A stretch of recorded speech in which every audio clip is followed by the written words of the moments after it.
आज की कहानी। एक चुटकी जहर। रोजाना आरोही नामक एक युवती का विवाह हुआ और वह अपने पति और सास के साथ अपने ससुराल में रहने लगी। कुछ ही दिनों बाद आरोही को आभास होने लगा कि उसकी सास के साथ पटरी नहीं बैठ रही है। सास पुराने ख्यालों की थी और बहू नए विचारों वाली। आरोही और उसकी सास का आए दिन झगड़ा होने लगा। दिन बीते, महीने बीते, साल भी बीत गया। न तो सास टीका टिप्पणी करना छोड़ती और न आरोही जवाब देना। हालात बद से बदतर होने लगे। आरोही को अब अपनी सास से पूरी तरह नफरत हो चुकी थी। आरोही के लिए उस समय स्थिति और बुरी हो जाती जब उसे भारतीय परंपराओं के अनुसार दूसरों के सामने अपनी सास को सम्मान देना पड़ता। अब वह किसी भी तरह सास से छुटकारा पाने की सोचने लगी। एक दिन जब आरोही का अपनी सास से झगड़ा हुआ और पति भी अपनी मां का पक्ष लेने लगा, तो वह नाराज होकर मायके चली आई। आरोही के पिता आयुर्वेद के डॉक्टर थे।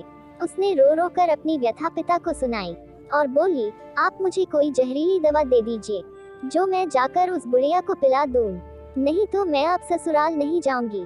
बेटी का दुख समझते हुए पिता ने आरोही के सिर पर प्यार से हाथ फेरते हुए कहा, बेटी, अगर तुम अपनी सास को जहर खिलाकर मार दोगी तो तुम्हें पुलिस पकड़ ले जाएगी और साथ ही मुझे भी, क्योंकि वो जहर मैं तुम्हें दूंगा।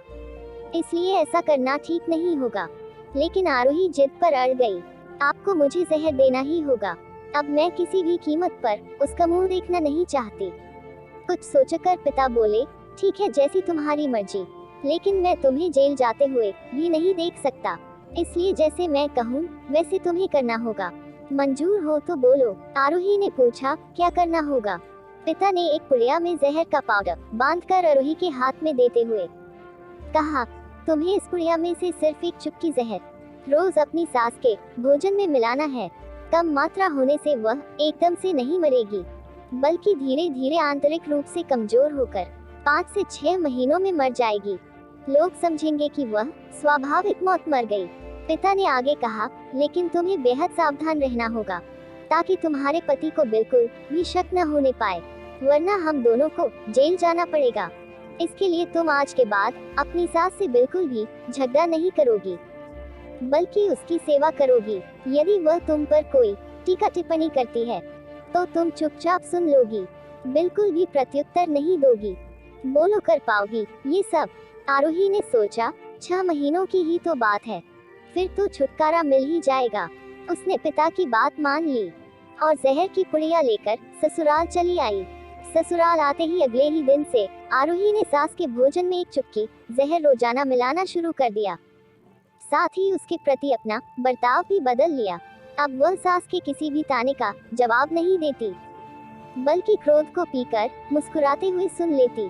रोज उसके पैर दबाती और उसकी हर बात का ख्याल रखती। सास से पूछ पूछ कर उसकी पसंद का खाना बनाती, उसकी हर आज्ञा का पालन करती। कुछ हफ्ते बीतते बीतते सास के स्वभाव में भी परिवर्तन आना शुरू हो गया।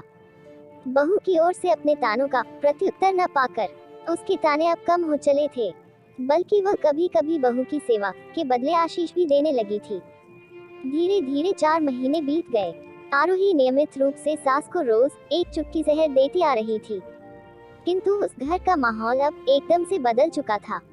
सास बहू का झगड़ा पुरानी बात हो चुकी थी। पहले जो सास आरोही को गालियां देते नहीं थकती थी, अब वही आस पड़ोस वालों के आगे आरोही की तारीफों के पुल बांधने लगी थी। आरोही को साथ बिठाकर खाना खिलाती और सोने से पहले भी जब तक आरोही से 4 प्यार भरी बातें न कर ले, उसे नींद नहीं आती थी।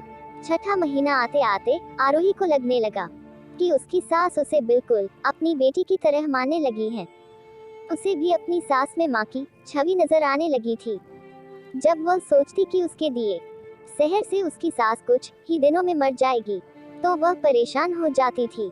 इसी उहापोह में एक दिन वह अपने पिता के घर दोबारा जा पहुंची और बोली, पिताजी, मुझे उस जहर के असर को खत्म करने की दवा दीजिए, क्योंकि अब मैं अपनी सास को मारना नहीं चाहती।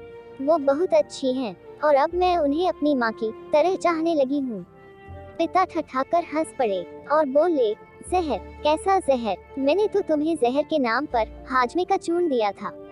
हाँ, बेटी को सही रास्ता दिखाए, माँ बाप का पूर्ण फर्ज अदा करें। उद्धरण चिन्ह। दोस्तों, मेरी कहानी को अपना अनमोल समय देने के लिए आप सभी का तहे दिल से शुक्रिया।